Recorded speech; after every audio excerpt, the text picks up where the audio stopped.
Campus की दोस्ती और सपने। राज और उसके दोस्तों की दोस्ती कॉलेज के पहले ही दिन शुरू हो गई थी। वो सभी अलग अलग शहरों से आए थे, लेकिन एक ही हॉस्टल में रहने की वजह से जल्द ही अच्छे दोस्त बन गए। राज, समीर, निशा और पूजा ये चारों एक ही क्लास में थे और पढ़ाई से ज़्यादा मजाक मस्ती में समय बीता था। क्लास के बाद कैंटीन में बैठकर चाय की चुस्कियों के साथ जिंदगी की बातें करना उनकी दिनचर्या का हिस्सा बन गया था। राज एक छोटे से गांव से आया था। उसका सपना था कि वो इंजीनियर बनकर अपने परिवार का नाम रोशन करे। उसे पढ़ाई में बहुत दिलचस्पी थी, लेकिन दोस्तों के साथ रहकर उसने मस्ती करना भी सीख लिया था। समीर बड़े शहर से आया था और हमेशा नए गैजेट्स और ट्रेंड्स की बातें करता रहता था। उसकी लाइफस्टाइल बाकी दोस्तों से अलग थी, लेकिन दिल से वो बहुत ही मिलनसार था। जब भी किसी को मदद की जरूरत होती, समीर सबसे पहले खड़ा रहता। निशा एक शांत और सीधी सादी लड़की थी, लेकिन उसकी हंसी और चुटकुले दोस्तों के ग्रुप को खास बनाते थे। वो अक्सर क्लास में पढ़ाई के अलावा कुछ न कुछ नया सीखने की कोशिश करती रहती, जैसे गिटार बजाना या पेंटिंग करना। पूजा सबसे ज़्यादा फन लविंग थी। उसे हर चीज़ में मजाक करना पसंद था और वो हर समय पूरे ग्रुप की हंसी का कारण होती थी।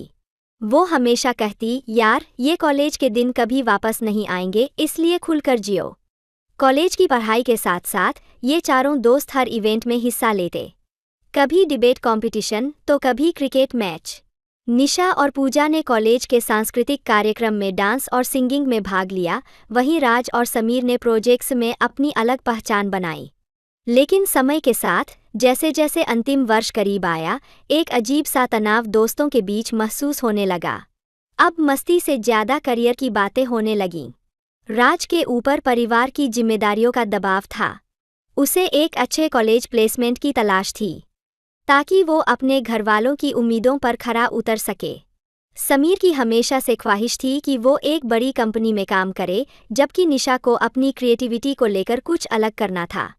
पूजा का सपना था कि वो अपने डांस के शौक को प्रोफेशन बनाए, लेकिन उसे ये समझ नहीं आ रहा था कि उसे ये करना चाहिए या नहीं। एक दिन कैंटीन में बैठकर ये चारों बातें कर रहे थे। निशा ने कहा, यार क्या हम वाकई इतने बदल गए हैं? पहले हम सिर्फ मस्ती करते थे और अब हर कोई करियर की चिंता में लगा है। राज ने गहरी सांस लेते हुए कहा, हाँ यार, लेकिन यही जिंदगी है। हम सभी अपने अपने सपनों के पीछे भाग रहे हैं। पूजा ने हंसते हुए कहा, सपने तो अच्छे हैं, लेकिन यार अगर ये दोस्ती पीछे छूट गई तो क्या फ़ायदा? समीर ने गंभीरता से कहा, सपने पूरे करने के लिए मेहनत तो करनी पड़ेगी, लेकिन दोस्ती कभी खत्म नहीं होगी। हम हमेशा एक दूसरे के साथ रहेंगे, चाहे जहां भी हो। अंतिम वर्ष की परीक्षाओं के बाद सबने अपनी अपनी राह पकड़ ली। राज को एक बड़ी कंपनी में नौकरी मिल गई, समीर ने अपनी खुद की टेक्नोलॉजी स्टार्टअप शुरू की, निशा ने एक आर्ट स्कूल ज्वाइन किया और पूजा ने अपने डांसिंग करियर की शुरुआत की। वक्त भले ही बीत गया, लेकिन उनकी दोस्ती अब भी वैसी ही थी। चारों ने तय किया कि हर साल एक बार वो जरूर मिलेंगे और अपने कॉलेज के दिनों को याद करेंगे। कहानी का संदेश। यह कहानी दोस्ती, सपनों और कॉलेज के उन सुनहरे दिनों की है जो जीवन भर याद रहते हैं।